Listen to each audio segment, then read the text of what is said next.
Ubigenza ute iyo wataye uruhushya rwawe rwa burundu gutwara ikinyabiziga permis définitif cyangwa se driving license? Ubigenza ute? Reka dusubize no comment umuntu yatubajije ndetse n'abandi bajyaga batubaza kenshi basubizwe cyo n'ikibazo. Iyo wataye uruhushya rwawe rwa burundu gutwara ikinyabiziga, wandikira polisi ishinzwe gutanga impushya zo gutwara ibinyabiziga n'ibizamini, umuyobozi mukuru. Umwandikira kuri no email ndi kubereka hano. Umwandikira umubwira ko wataye uruhushya rwa burundu gutwara ikinyabiziga, hanyuma akagusubiza.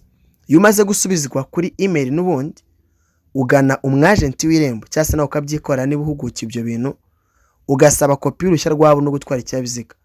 Wishyura amafaranga 25 byonyine niba guca, hanyuma kandi umaze kwishyura amafaranga utegereza iminsi 14 nk'ibisanzwe nkuko perime ya mbere byagenze, ukuyemo weekend. Ariko ikindi, menya neza usobanukirwe amategeko y'umuhanda. Niba udafite provisoire cyangwa se niba udafite perime définitif, tugane tukwigishe mu kwezi kumwe urafite ino perime. Ikindi, niba utazi Icyongereza, Igishinwa, Ikidage cyangwa se Icyesipanyol, tugane tukwigishe.